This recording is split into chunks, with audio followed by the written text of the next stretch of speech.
Hi everyone, and as Trevor said, here we go. Welcome back for the last section, which will be shorter than the other two. You may be glad to hear, or you may be sorry to hear. I'm certainly sorry to hear it. So in this section, we'll hear from the original Nottinghamshire Adults group. Anna and I have been absolutely honoured to work with these writers since January. They formed, a tight-knit group of friends, I think. And it's just a joy to be a part of it. I've been really impressed with the way that they've happily and enthusiastically risen to all the sometimes rather difficult challenges we've thrown at them over the months, and it's been such a pleasure to watch their writing develop and get to know them and to work with them over the last 6 months. So now we're going to hear from most of them. Not quite all. So I'm going to hand over to Anna to introduce the first one while I get a video sorted out. Thank you, Pippa. So first up today is Milla, who is a wonderful performance poet. Sadly, she can't be here today, but Pippa is just pulling up a video we've recorded of 2 of her poems. We lay back in the lake. Let our centre of gravity regain itself in starfish position in the middle of the afternoon, trying to differentiate clouds from aeroplane paths. I remember being 9 years old, watching the blobs of blue and green from above, and felt comforted, knowing I was now amongst it all. You swam over to me, and we treaded water together. Our lips met with a bluster of lake water, and we sprayed laughter all over the current.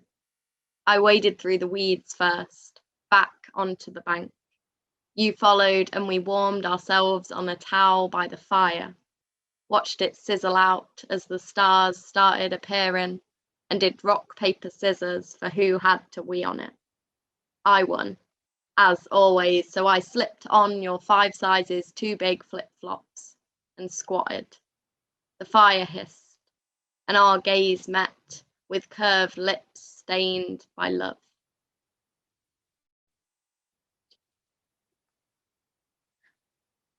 When I'm talking about Coronation Street, my brain becomes Google Maps.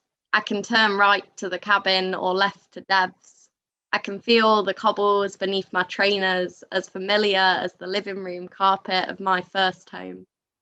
Gail Platt's voice merges with my granny's, and I tune out to both. I want to explain to people that I live it. I don't just watch it.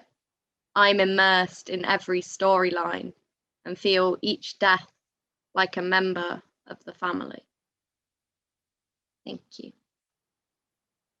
Oh, that was amazing. I'm so glad that we persuaded her to record that, because it would have been a real shame if we hadn't heard from Milla.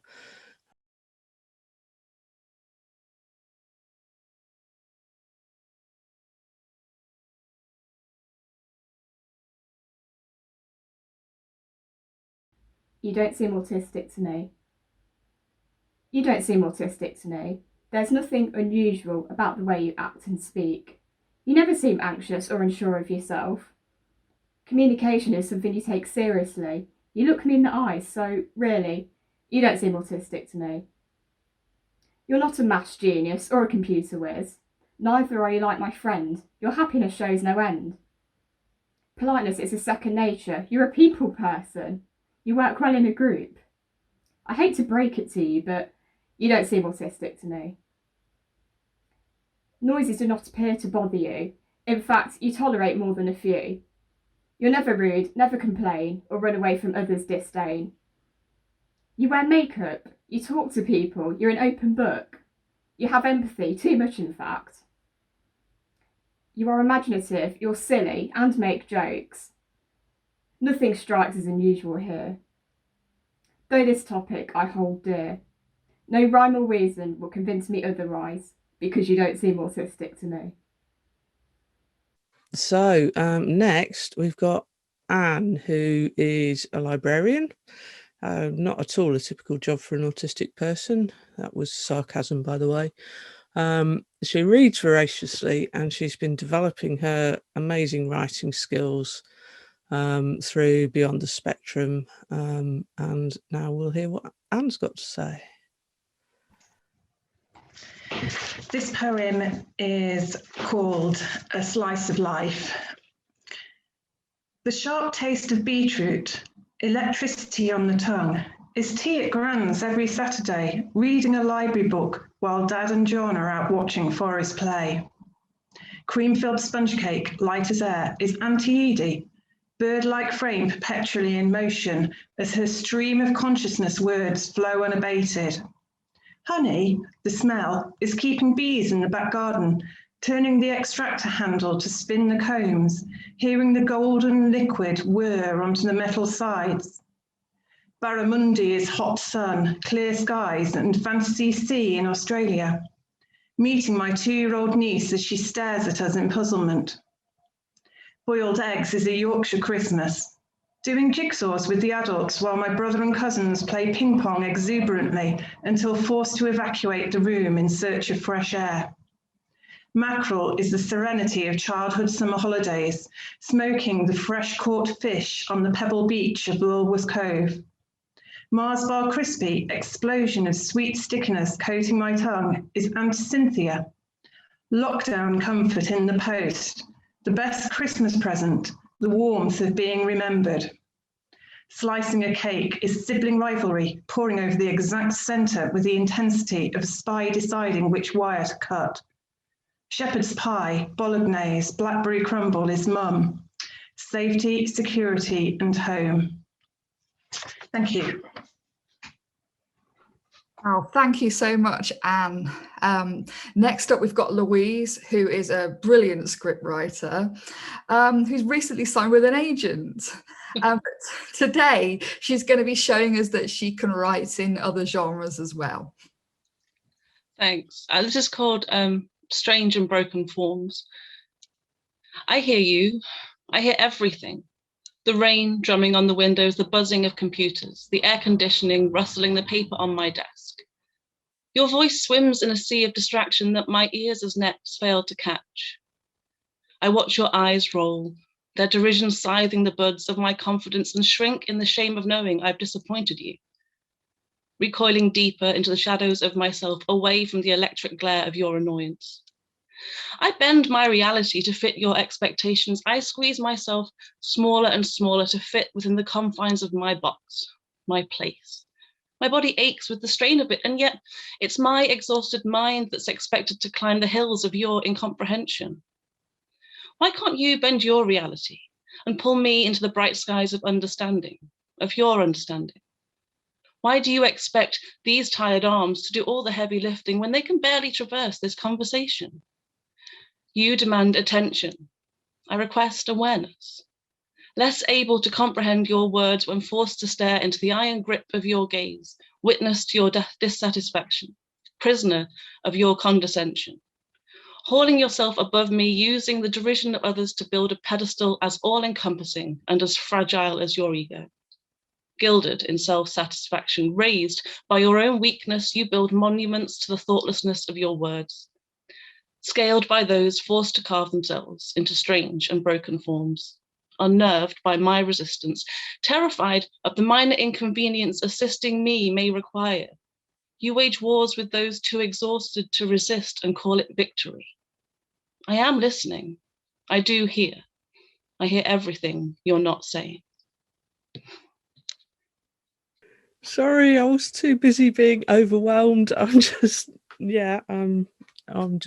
sitting here weeping because this writing's so wonderful.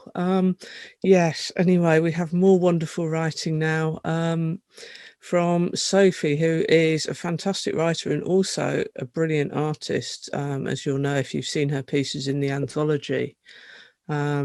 And she has just such a lovely way of using words to express what she's feeling and thinking. So I'll hand over to you now, Sophie. Thank you. So this is called The Cavern. There is a cavern between my mind and my mouth, and that is where my words go. People call me quiet, shy, introverted, but inside I feel the opposite. There is so much I wish I could say, but when I try, the words fall down the cavern to die.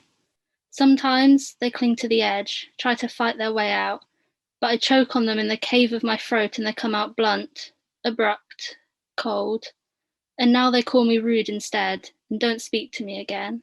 And those words lose their fight and fall into the cavern too. Thank you, Sophie. That was incredible. Next up, we've got Chris. Now, at the start of Beyond the Spectrum, Chris focused on dark speculative fiction, but he's greatly expanded and improved his writing skills, as you'll hear now. Sometimes I get overwhelmed by the things that have happened to me in the past. I feel like it is crushing me, but I have made a choice to move forward and to stop letting it hold me back. I was a child misunderstood and ignored. A strange one. Why did he do those things? Why doesn't he play with the other children? Why does he act the way he does? He's a freak. He's alone. An easy target. Send him your hate and bile. He's weak, stupid, he's silent, he must never be allowed to fit in. I walk away, I feel ashamed of who I am, I hate myself, and I don't understand. I am a man now I understand, I won't be ignored. I'm not strange, my differences are my strengths. I follow my own path now, I live my own life, not someone else's idea of what my life should be. I have made choices, everything has led me here. I no longer walk alone. There's others beside me all along. Their footprints are by my side. When I stumble, their voices remind me of the way, like a healing breeze making me stronger. I know who I am now. I stand with pride of who and what I am. I still carry the shadow. It follows behind me as I walk towards the sun. Autism is not something I hide or be ashamed of. The true shame is being so blinded by your own path, you can't see there's a million more. There's people who have shaped me for the better, and I don't always show how much I appreciate them. You stood by me. Why? I look back to how I got here. Sometimes I see nothing but black, but like the night sky, there's diamonds, leaving my eyes mesmerized. Clouds make me forget you're there. I forget, but you never stop shining. Why are you there, my pretty gems? Why do you light my way? Are you mad? Don't you know? I'm as strange as purple snow. I have strange ideas. I play games. It's just because I want to see you shine. Your light is blinding me. How do I shine like you? When I'm lost, when I'm alone, I feel happy just seeing my stars shine. You still won't say, why do you shine? The fact that you exist warps my mind. I still don't know why the stars shine. Is it compassion, empathy, or kindness? It is a gift, my most precious one. Although I forget, and there's times I don't deserve your light, I hold it dear, and one day I will make you proud. I will become the moon and shine my light on you. Oh, and do you know what? Chris told us he doesn't write poetry. I think he's proved himself wrong there. That was just, yeah. I mean, like I said in the chat, I'm just so overwhelmed by how amazing this is. So last, but certainly by no means least, we have Maggie, who is a novelist with several amazing self-published books under her belt. And it's been a real pleasure to see her kind of extend the range of writing through Beyond the Spectrum. So over to you, Maggie. Thank you. It's been lovely being here and hearing everyone else's work.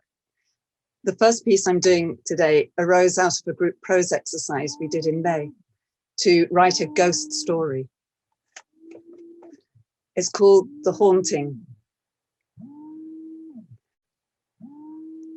I love to stand on the rocks and play my forbidden fruit to the trees and the beasts of the forest, to the stream and the fish of the waters. And since I fell from those rocks into that stream, I can play there forever, weaving my haunting tunes through the dappled noises of the woods, calling all creatures to rejoice. I'm free of the rules that stopped me living as a child in life. Now I live as Pan, calling you to join with me in the cosmic dance of joy that sings through all creation. My other piece is a poem, one of the earliest exercises we were asked to try in January. So here to finish this section is another ode about a favourite food. Ode to a Nairn ginger oat biscuit. Oh, just an oat in my hand, but so much more, a taste so grand, with sugar sweet and ginger spicy, better than foods twice as pricey. I love to eat you with my tea, a fitting treat to follow meat. I love to eat you with my supper, a scrummy snack with yummy cuppa. Others sing of haggis tasty. I will praise my wee oat cakey and give thanks for Nairn's good brand that makes this product in Scotland. Nairn's Oatcakes actually wrote back to me on Facebook and thanked me for posting this poem. Thank you. Okay, it's tears of laughter now. Just, oh, that was such a fantastic exercise. Well, thank you, Maggie, and thank you everyone who's read. I'm going to pass over to Sian in a second to just kind of finish off the event. Sian has been absolutely amazing throughout the whole project. She's supported us brilliantly. She's answered our daft questions. She's praised our work. She's enabled us to do our work. And honestly, this project wouldn't have happened without, you know, it wouldn't have been the success that it is without Sian. So thank you, Sian, from all of us. And I'll pass over to you now. Oh, baby, it's my turn to speak. Now I'm feeling really embarrassed. I was all ready to say what I had to say, and then you had to say that, and now I've gone off the rails. Anyway, let's just say what I have to say. Three things. I have three things to say. Firstly, I want to say congratulations. Wow, what an afternoon. What amazing writing. It's just been a real privilege and such a pleasure to sit here listening to you all read. Honestly, it's just very moving and makes every bit of effort that we have to put in worthwhile 10 times over. So that is amazing. Congratulations also for smashing the stereotypes, smashing them to pieces, and having the courage to just nail your words to the page and share them with us today. Wow, congratulations for that, everybody. Thank you is the second thing I have to say. Thank you to all you lead and shadow writers who have inspired so many people throughout this project and encouraged everybody to just share their truth, to be bold and to be brave and to not be afraid of talking about how they feel in their writing and just exploring their journeys, their memories, their anxieties, their hopes, their dreams. And it's just been incredible. So thank you to the leads for that. But thank you most of all to everybody who's taken part in this project. I mean, it takes a lot of confidence and a lot of courage to come. It takes so much more to actually then think you can actually read your work out to complete strangers at an event like this. So blimey, thank you so much for doing that. You are changing the world and it's just fantastic. And then the last thing that I had to say was see you later. We got some Cultural Recovery Fund money, which we were told had to be spent by the end of June. The Arts Council a week ago changed their mind and said we can actually have till December. So I'm really thrilled to say we are going to start the groups again in September with this funding. And I'm hoping that you will all join us again and carry on this wonderful, wonderful project and keep inspiring each other and writing until Christmas. Henderson and I have got to go away and rewrite our bid, and then we can hope we can offer a project that goes on not just for weeks and months, but potentially for years ahead. You know, we are absolutely passionately determined to increase the autistic voice in writing. We are determined to do this, and if that is in our power, it will happen. So that's all I wanted to say. And I think we're going to close with a poem. Is that right, Pippa?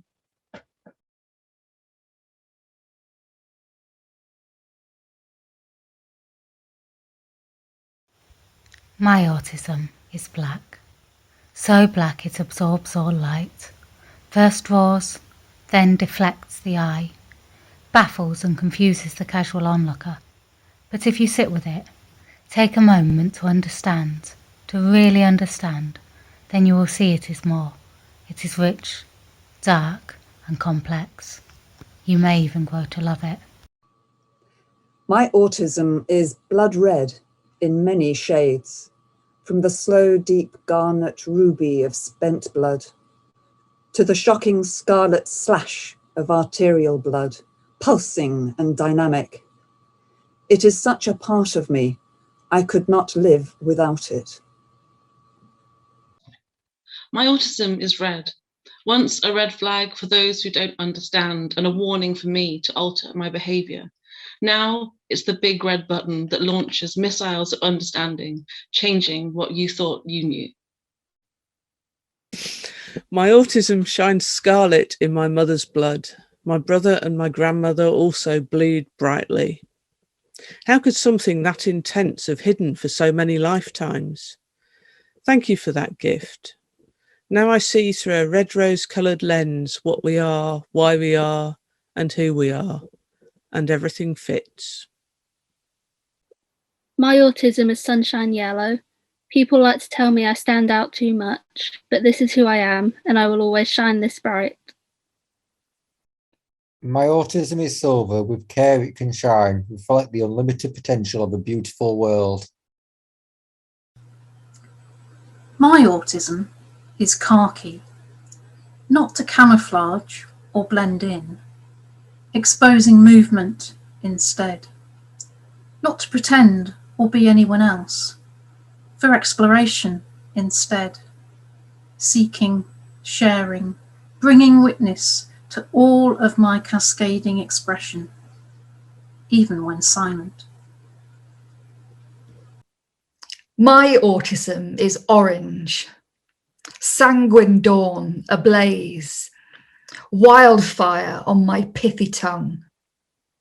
I don't need your permission to be a strange fruit. My autism is bronze. It dates back to long before it was mine. Where it was conceived is a place that can't be mapped, tracked, or visited. When it reared its head as I bloomed, I tried to weed it out with masks and medication, but it stood tall, unambiguous. Over time, I learnt to honour it, to wear it as a badge of acceptance, and now I let Sunkit's locks frame my face and beam at what is mine. My autism is a dark blue, both a clear sky to take a rest under and a hectic storm-struck sea. It is ever-changing and confusing. My autism is tie-dyed. Purples reaching from the restraints of the string, blues bursting into concentric circles, reds stretching fiery streaks across the cloth, and black lines marking boundaries crossed too many times. My autism is a kaleidoscope, multiple tiny glass shards of clashing colours, but look from a different angle, and the vibrant flecks combine into one whole intricate pattern.